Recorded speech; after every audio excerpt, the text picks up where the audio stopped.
All right, this is going to be a run-through of a 2SampleT test. So a student project wants to test the claim that listening to rap music affects the accuracy with which a person can commit 10 facts to short-term memory. The researchers gave randomly selected subjects 30 seconds to commit 10 items to short-term memory. Group A listened to rap music and Group B listened to no music during those 30 seconds.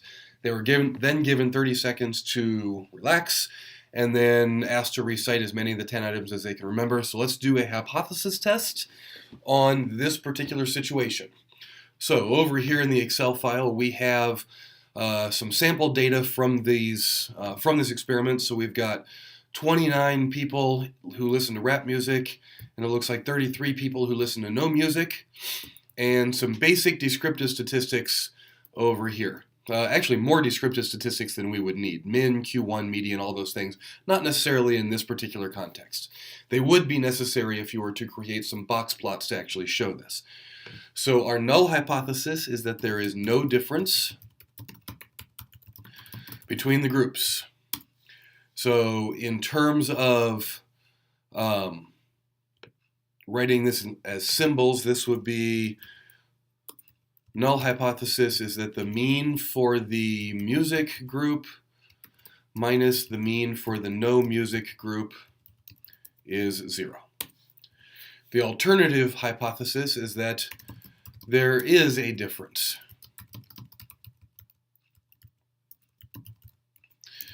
So symbols, that means mean for music minus mean for no music is not 0.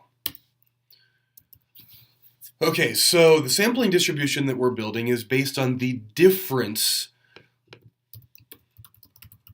of means. And so the assumed mean for the sampling distribution comes from the null hypothesis, which is 0. The standard deviation, similar to the 1SampleT test, this should really be called a standard error because this is based on sample information. We don't know the population standard deviation. So this forces us to use the t-distribution, and it forces us to estimate the population standard deviation with the sample standard deviations. And if we go to our handy formula sheet, here we are in our handy formula sheet, we're measuring a difference of means. And so the standard deviation or standard error comes from this formula.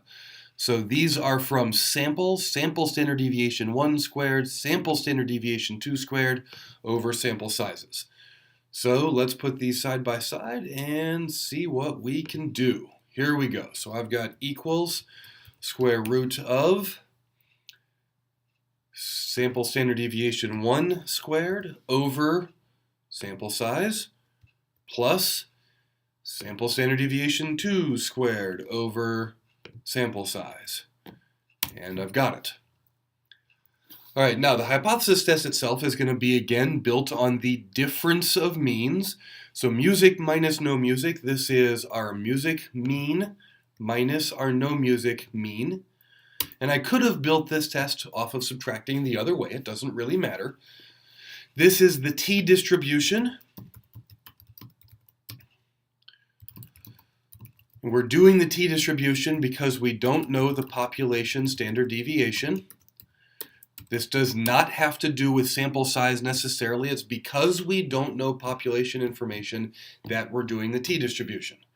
So our t-score, coming back to our handy formula sheet, the t-score is a test statistic.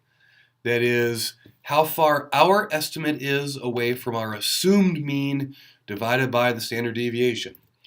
So coming back to our Excel spreadsheet, that is equal to our difference minus our assumed difference over our standard deviation, or standard error. So we are about 1.42 standard errors above the mean. All right, degrees of freedom. This is a 2SampleT test, so let's get our formula for degrees of freedom. Here it is. Degrees of freedom is parentheses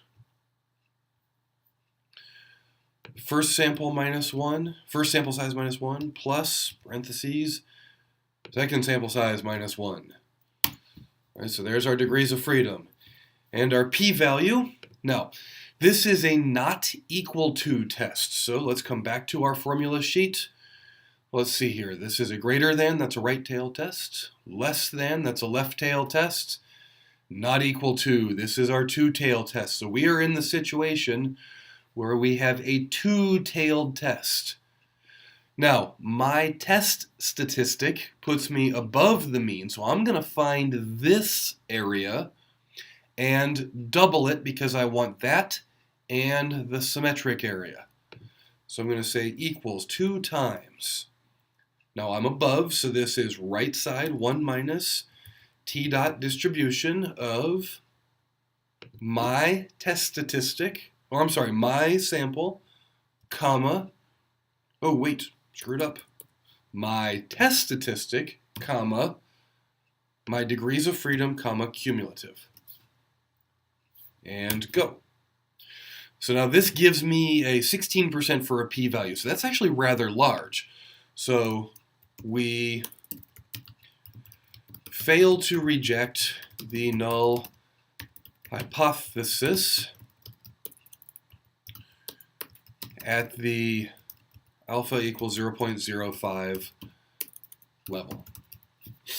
All right, so at the 5% level, we're way above 5%, so we cannot say that we're rejecting the null hypothesis. In context, we do not have sufficient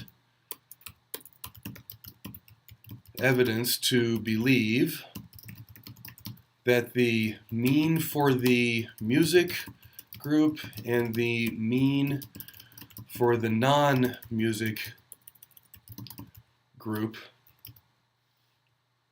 and I should pluralize this, the means for the music group and the non-music group are different. And that is a 2-sample t-test.